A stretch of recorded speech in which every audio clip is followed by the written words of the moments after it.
Yo, what's up everyone? OJ here. Welcome back to another video, and today we've got a bunch of different information to go over and a little bit of a rant, but a lot more calm this time compared to what I did on my live stream. So let's go ahead and get right into it. And we're starting off with Xenoblade Chronicles Definitive Edition, Nintendo Switch sales, and the gangbusters of sales that is called Animal Crossing. I swear guys, I have never seen anything like this game. This is one of a kind when it comes to Animal Crossing. And talking about a single platform exclusive from like first party, I have never seen anything like this in a long time. So let's go ahead and start off with that here, guys. We got the Famitsu sales charts for May 25th, 2020 through May 31st, 2020. Now, one thing to keep a note here, guys, with Famitsu sales charts, this is Japan only, and this is not digital sales. It's only retail sales for the past week. So we're going to start off with Xenoblade Chronicles Definitive Edition, then get into a little bit of a comparison compared to the other games and also some context with that as well. So the game did really well. It actually opened up at 90,789 retail sales. That's really good considering that, once again, there's a little bit of a pandemic. I mean, things are getting a little bit quieter on that front in Japan, but it's still out there, and digital sales ratios for Japanese software on the Switch are like way up. So the game probably had the best debut for a Xenoblade Chronicles game ever. We're going to compare that though to Xenoblade Chronicles 2 and the other games. We'll do that in just a bit, but I wanted to go over some of the other things as well. The Nintendo Switch actually had a really good week. Seems like they're getting stock back there in Japan. Over 107,000 units, 107,593 to be exact. Whereas the PlayStation 4 seems like it's pretty much on its last legs, if not done.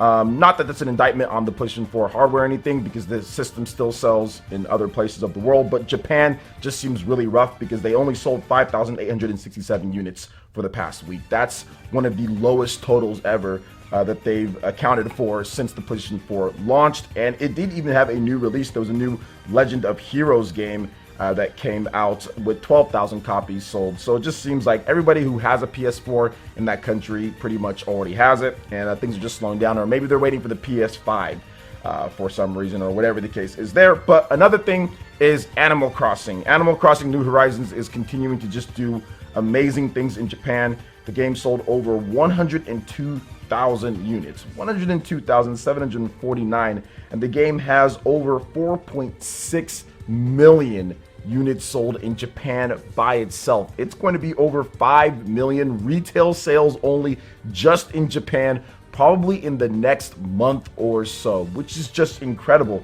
This is by far the best selling release in Japan for the generation, hands down, pretty much all the way back to Nintendo 3DS and everything. I have not seen a game sell as well as this. I have not seen any Wii game in Japan sell as well as this. That wasn't something like a Wii Sports or something like that. So to see Animal Crossing do as well as it's doing, that's just incredible. But kind of swinging back over to Xenoblade Chronicles and what's going on there. Xenoblade Chronicles 2 on the Nintendo Switch debuted back in 2017 December at 97,732 units. So that's pretty much been the best selling one so far with retail sales. But like I stated before, the digital sales ratio of Switch back in 2017 compared to how it is not at this point, especially with COVID and everything, is completely up. So I would think that Xenoblade Chronicles Definitive Edition did as well, if not better, than Xenoblade Chronicles 2.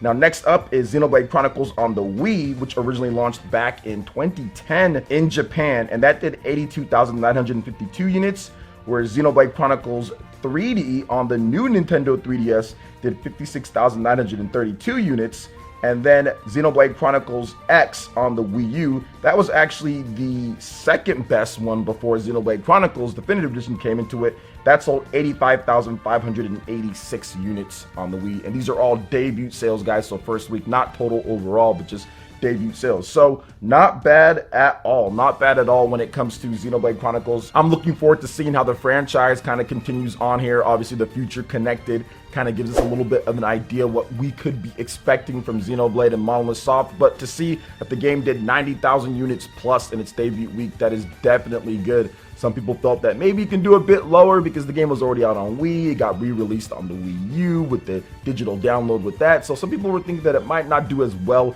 in Japan, but no, it's actually doing really good, and I can see those sales continue on. I think that the US sales are going to be really good. We did hear that in the UK that the sales were double what the original was on the Wii, which was Nintendo's most popular system in the UK region before the Switch came around. So to see that it's doing that well, and like I said, we're seeing like on the Amazon sales charts, it was #1 on Amazon for a good number of time. I think that this game is going to do very well digital sales wise. When it comes to eShop stuff, Animal Crossing is still #1 in some places, but I know Xenoblade was up there. It's like #2 or #1 in different types of regions. So not bad at all for Xenoblade. It's a huge hardcore RPG that a lot of people are playing for the first time, and they've done such a great job with the game. I've been playing it like crazy, and honestly, it is an amazing conversion over from the Wii, and it's just crazy to see how massive this game is, which I want to do a whole separate video on that alone. It's just insane to see how massive it is, and for them to bring all that over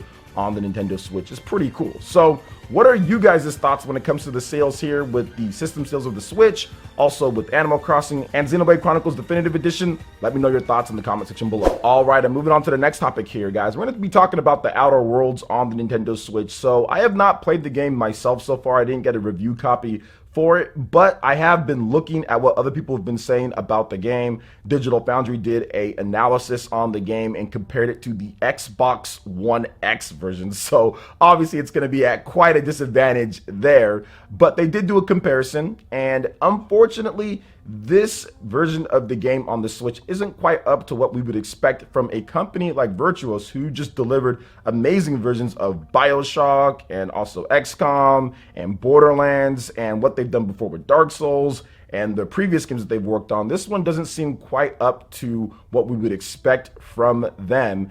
Based on the analysis there, you guys can check out the full video. I'll have a link to it in the description, but it definitely seems like the textures just aren't there. It's a bit blurry when it comes to things. Resolution isn't quite up to what they said it was going to be, and probably the biggest problem, at least for me, would be the frame rate in the game. When you're playing the game, it definitely dips below. It's dipping into the 20 frames and stuff, which you can clearly see, and how that affects gameplay. Now, I'm not a super graphics person, so I can take some blurry textures here and there. I can take that resolution. I can take that as well. But when it starts getting into the gameplay and the frame rate starts cutting down to like the 20s and stuff like that, there's definitely an issue. And some people might be wondering like, okay, well, is this with the day one patch? So apparently it is with that day one patch in there. From what I understand, the frame rate and also the textures necessarily aren't the best in there. So you guys can check out the full analysis on there, but I'm just letting you guys know because it is a full $60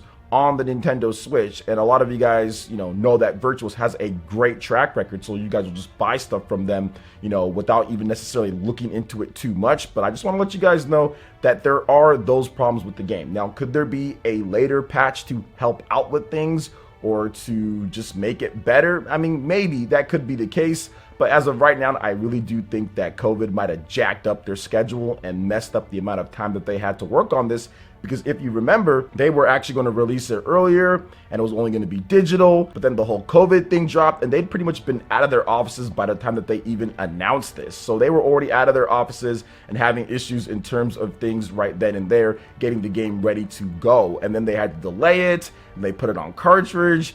But we don't know exactly how much time that they actually got back to working on the game and what happened there, because this kind of flies in the opposite direction of what Virtuos has done on the Switch before. So something tells me there was definitely some issues here and there with that, but maybe there will be a patch to fix things up in the future. I just wanted to put out a buyer's beware when it comes to the Outer Worlds on the Nintendo Switch right now at this point, which it could change in the future, but right now it's not looking too good. So what are you guys' thoughts on the Outer Worlds for the Nintendo Switch? Let me know in the comment section below. All right, now moving on to the final topic here, guys. So like I said, I'm gonna have a little bit of a rant here, but it's gonna be a lot more calm than what it was on my live stream recently. So Activision and Infinity Ward put out some comments, right? We've had a lot of these companies come out and talk about the situation that's going on here in the US and pretty much around the world at this point with the death of an unarmed black man, George Floyd.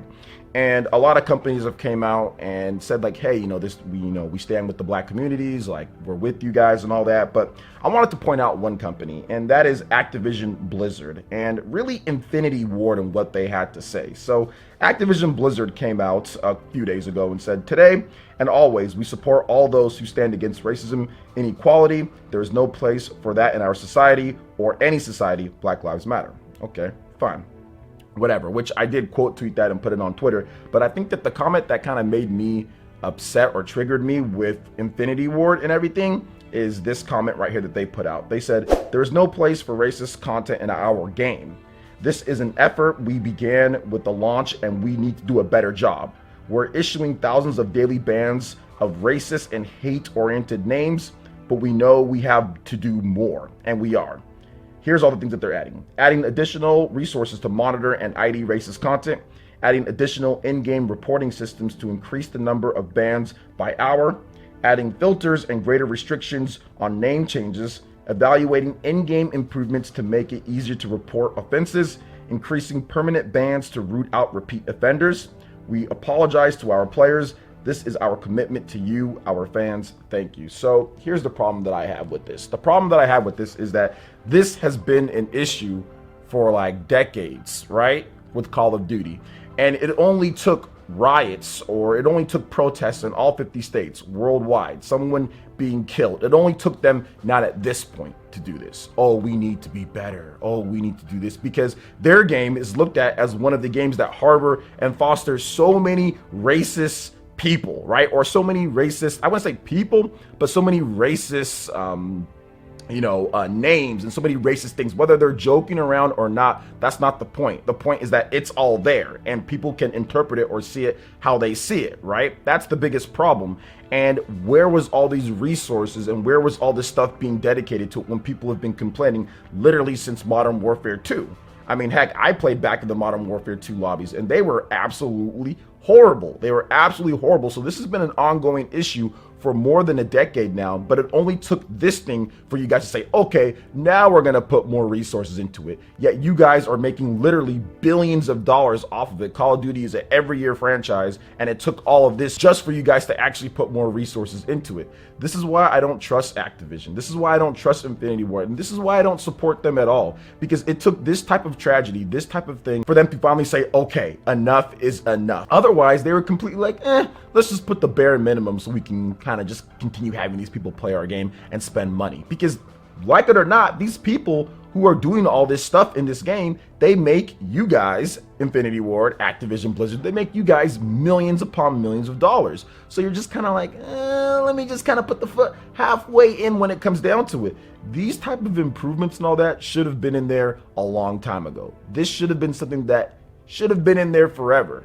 But it only took this because you know that it's going to hurt your bottom line. You know that people look at that game and see all the horrible stuff that is said and the tags and the names and everything and what's going on in the world, and you know that's going to affect your game. So now you come out and say something with it. This is ridiculous. I think it's a bit fraudulent from this company. And I don't care if you guys support Activision Blizzard. I don't care if you buy the game and all that, but I can't sit there and look at this company and say, okay, well, what were you doing before? Obviously, you weren't doing enough, which you guys admitted. They admitted that they weren't doing enough. So it is what it is, but whatever on that front. What are you guys' thoughts on this? Let me know in the comment section below, and let me know what you guys think about all the different topics that we discussed today. All right, guys, that wraps it up for this video here. Check out the links in the description. We've got Twitter. Go and give us a follow on there. Stay up to date on all latest gaming news and information. Also, make sure you like, comment, and subscribe, and share this video if you can. Thank you guys so much for watching, and we'll catch you for the next one. Peace.